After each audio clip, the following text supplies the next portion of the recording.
No sé si alguien más haya notado esto, pero hay algo raro con los caminos en la madrugada. No lo digo por supersticiones o por lo típico que se cuenta, sino por una experiencia que todavía me cuesta trabajo contar sin que se me erice la piel. No fue hace tanto, pasó hace poco más de un año, y todavía me sigue dando vueltas en la cabeza todo lo que sucedió aquella noche. Yo pensaba que salir a carretera a esa hora solo significaba ir más tranquilo, sin tráfico, sin calor. Pero aprendí por las malas que la oscuridad esconde cosas que a veces es mejor no ver. Mi nombre es Andrés, y esto pasó en México, en una ruta que va de Morelia a un pueblito al sur de Michoacán. Nunca debí aceptar ese viaje. Todo comenzó con un mensaje de mi hermana. Su esposo había tenido un accidente, no tan grave, pero sí lo suficiente como para que ella me pidiera de favor que fuera por ella y su hija, ya que se habían quedado en casa de unos amigos en un rancho cerca de la comunidad de Santa Teresa. No era común que me pidiera favores así, y mucho menos a esa hora. Eran pasadas las 2:30 de la mañana cuando me escribió. Me explicó que no podía manejar sola, que la niña estaba dormida y que no se sentía segura esperando ahí más tiempo.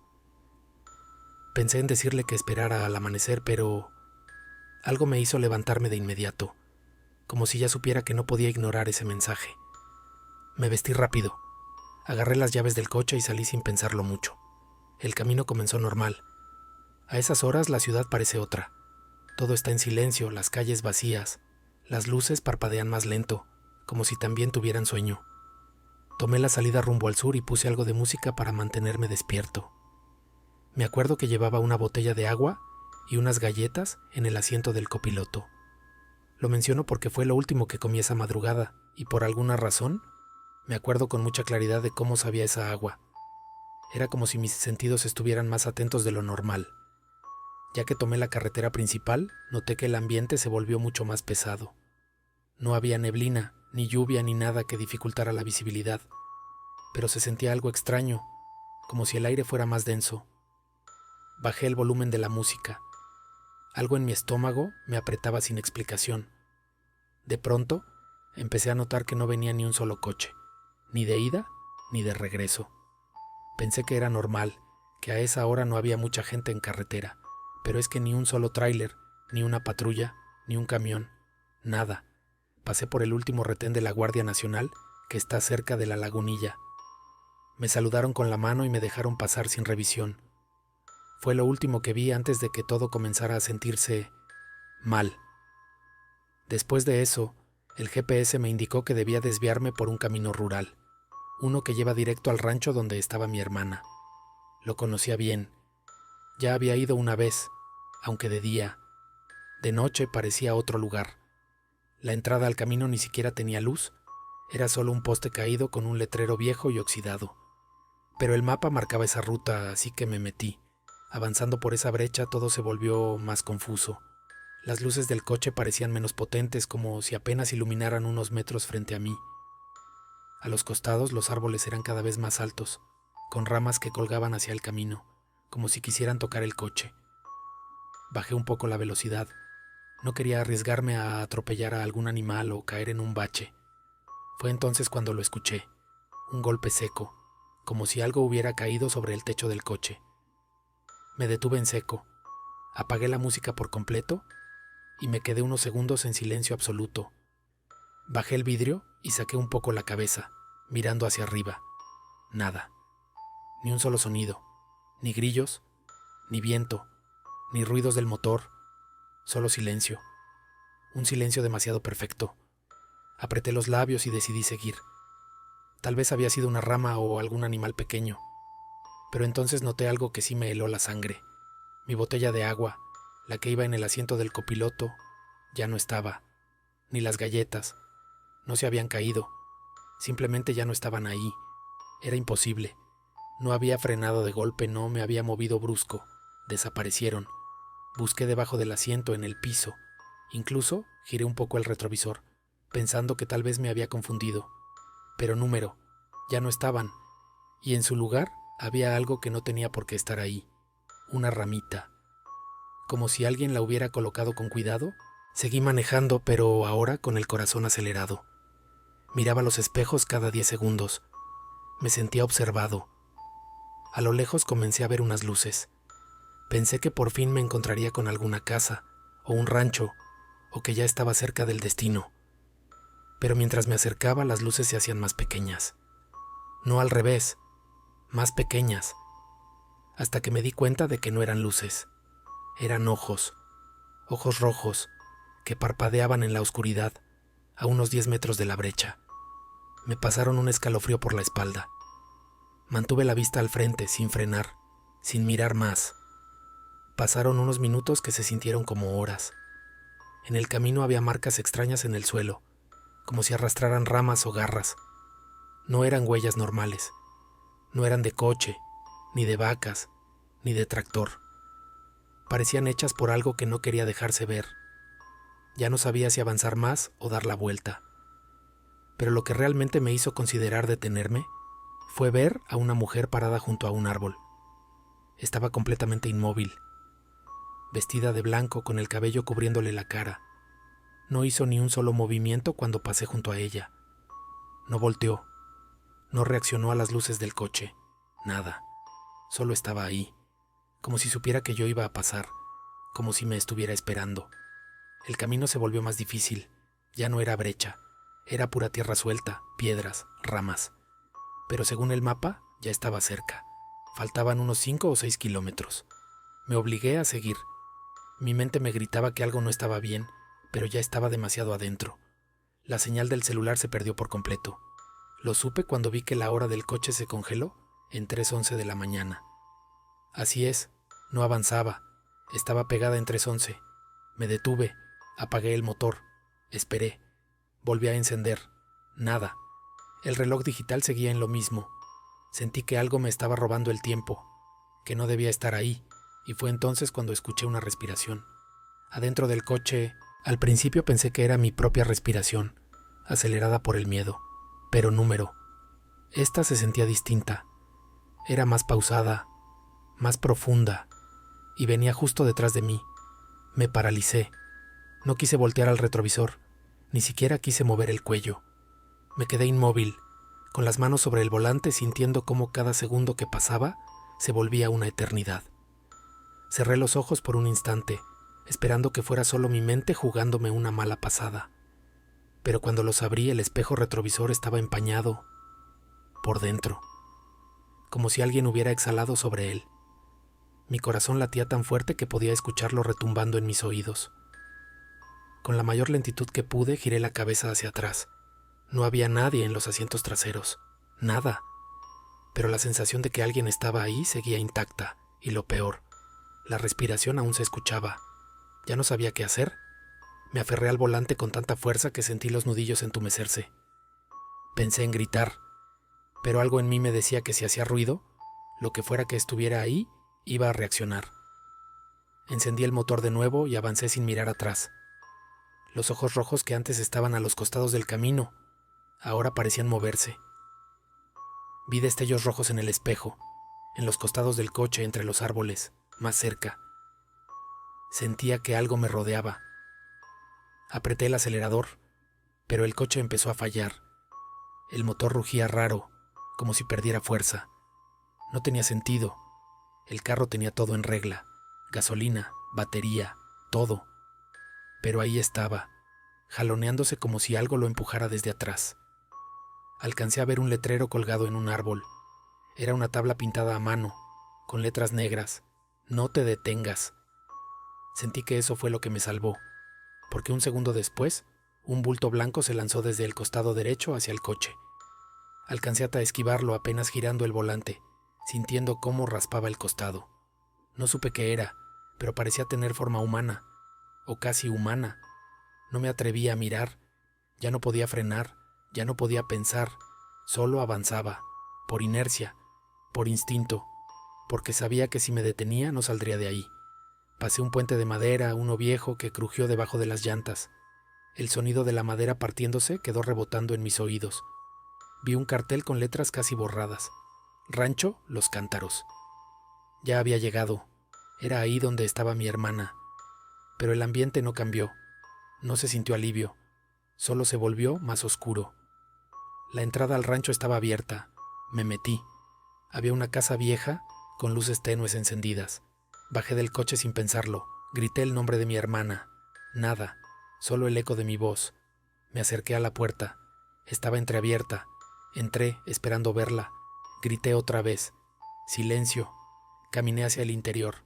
La sala estaba llena de cuadros antiguos, muebles cubiertos con sábanas y un olor penetrante a humedad, a encierro, a algo más.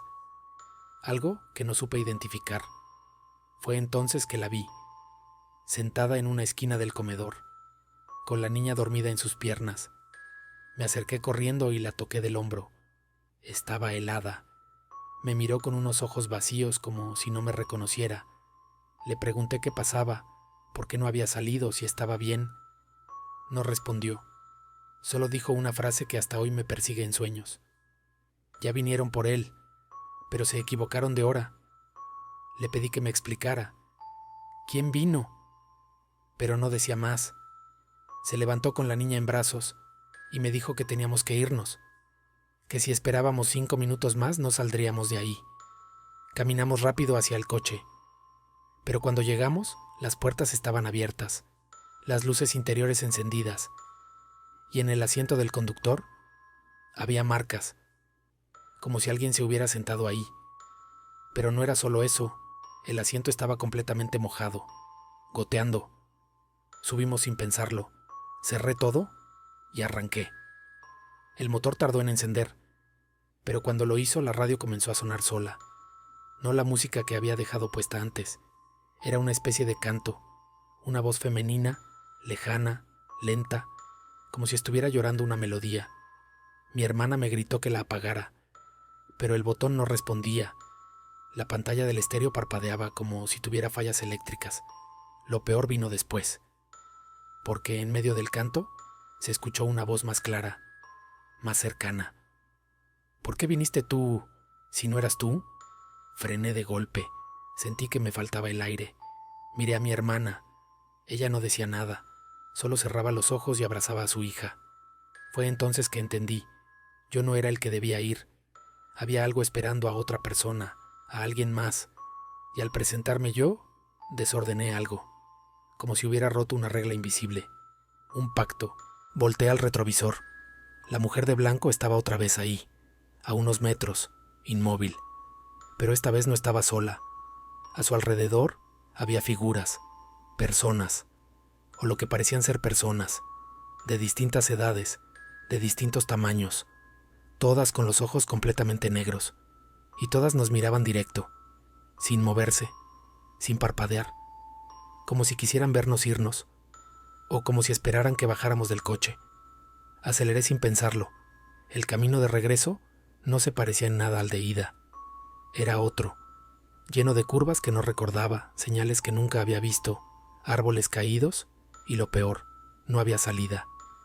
El mapa del GPS estaba completamente en blanco, sin ruta, sin conexión, como si estuviéramos atrapados en un lugar que no existía.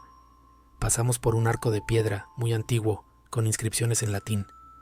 Mi hermana me dijo que no mirara hacia los lados, que no me detuviera, que simplemente manejara. Sentía que algo se movía fuera del coche. Algo corría al ritmo de nosotros entre los árboles. Algo grande, pero no podía verlo bien. Solo sombras, ruidos, susurros. La niña se despertó y empezó a llorar. Y cuando lo hizo, algo cambió. El canto volvió. Pero ahora no venía de la radio, venía de afuera. Como si todo el bosque cantara al mismo tiempo. Una voz en lamento, un rezo. Pero no era un rezo católico. Era más antiguo, arcaico, puro sonido, sin sentido, pero con un poder que nos ponía la piel de gallina. Y entonces la niña habló, una sola palabra, brujas. Mi hermana la abrazó más fuerte, me miró y dijo algo que me quebró por dentro. Ya saben que te vieron, no vas a salir así como así. Y justo después de eso, el coche se apagó solo, en seco. Las luces murieron, la radio murió, el motor, el tablero, todo. En medio del bosque, a oscuras, sin escape, y entonces escuchamos los pasos que venían acercándose desde todos lados. Los pasos eran lentos, arrastrados, como si caminaran descalzos sobre tierra húmeda. El sonido se metía por todos lados, por los oídos, por el pecho, por la nuca. Nos quedamos completamente quietos dentro del coche, como si eso pudiera protegernos. La niña dejó de llorar. De hecho, se quedó completamente callada, y eso fue aún peor, porque ahora solo se escuchaban esos pasos y el canto. Un murmullo lejano que parecía venir de todos lados, pero a la vez de ninguno. La puerta del copiloto sonó, un clic suave, como si alguien por fuera la estuviera intentando abrir con la mano. Luego fue la mía, después las traseras, las 4 puertas al mismo tiempo. Mi hermana no lloraba, pero tenía la cara empapada. Me pidió que no me moviera, que no los mirara. Me dijo que eso era lo que querían, que al mirarlos les dabas poder, que te veían completo y que eso era lo que los dejaba entrar. Yo no entendía cómo ella sabía todo eso, pero algo en su voz me convenció. Cerré los ojos con fuerza. El sudor me corría por la frente. El coche temblaba. Sí, temblaba, como si varias personas lo estuvieran empujando desde afuera. Escuchábamos sus manos golpeando los cristales, pero no de forma violenta, sino como llamando, como si esperaran que les abriéramos. Y de repente, un silencio brutal. Todo se quedó quieto. Entonces lo sentí. Alguien estaba dentro del coche. No preguntes cómo lo supe. No fue un sonido, no fue un movimiento, fue presencia. Abrí lentamente los ojos y el espejo retrovisor me lo confirmó. En el asiento trasero entre mi hermana y la niña había alguien más. Una figura sentada, encorvada, como si le pesara el cuerpo. No le vi el rostro, pero su cabello largo y negro cubría todo su perfil. No se movía, solo estaba ahí, como si esperara. Mi hermana me dijo sin mover los labios: «No la veas».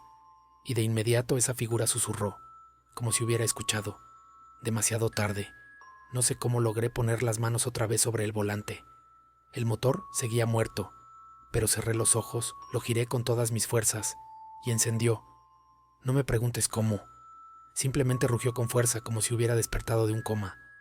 Aceleré sin mirar atrás. La figura seguía ahí. No se movía. No hablaba más. Solo estaba. La niña lloraba bajito, tapándose los ojos con las manos. El camino empezó a despejarse. De repente, sin aviso, salimos a carretera. Una carretera real, una que sí reconocía. Vi un letrero que decía: San Lorenzo, 3 kilómetros. Ya estaba cerca de un pueblo. No lo pensé. Seguí acelerando hasta que vi casas, luces, vida. Me metí directo a la primera gasolinera que encontré. Ahí frené y me bajé. El corazón se me iba a salir. Mi hermana también bajó, pero cuando fui a abrir la puerta trasera para ayudar a la niña, no estaba. La figura tampoco. La puerta estaba cerrada por dentro, con seguro, y en el asiento solo había un montón de tierra, tierra mojada, como si algo se hubiera deshecho ahí. No supe qué decir. Mi hermana me miró con una mezcla de rabia, dolor y resignación. Me dijo que la niña no estaba viva desde hacía días, que fue por eso que la buscó en ese rancho, que ella ya no tenía cuerpo, solo quedaba su sombra, y que esa sombra era la que habíamos traído con nosotros. Me desmayé ahí mismo, no recuerdo cuánto tiempo pasó. Cuando desperté, estaba en una banca de la gasolinera.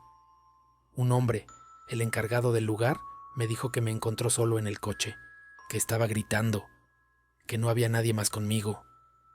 Le pregunté por la mujer y la niña. No había rastro, ni cámaras, nada. Solo yo, como si nunca hubieran existido. Volví al coche temblando.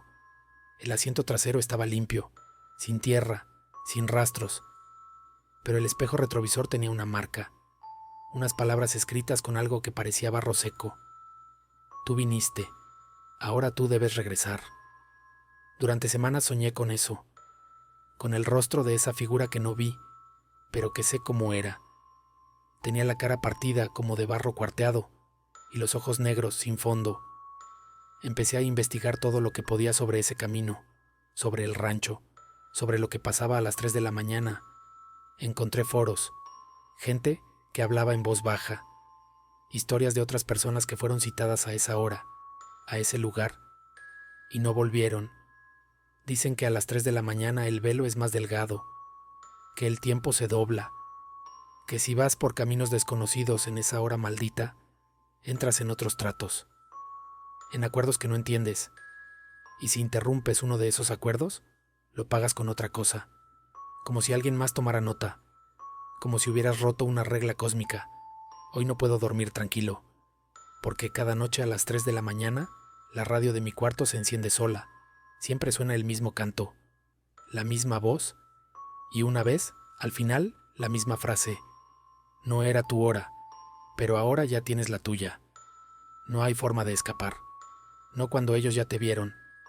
No cuando decidiste, por voluntad propia, hacer un viaje a las 3 de la mañana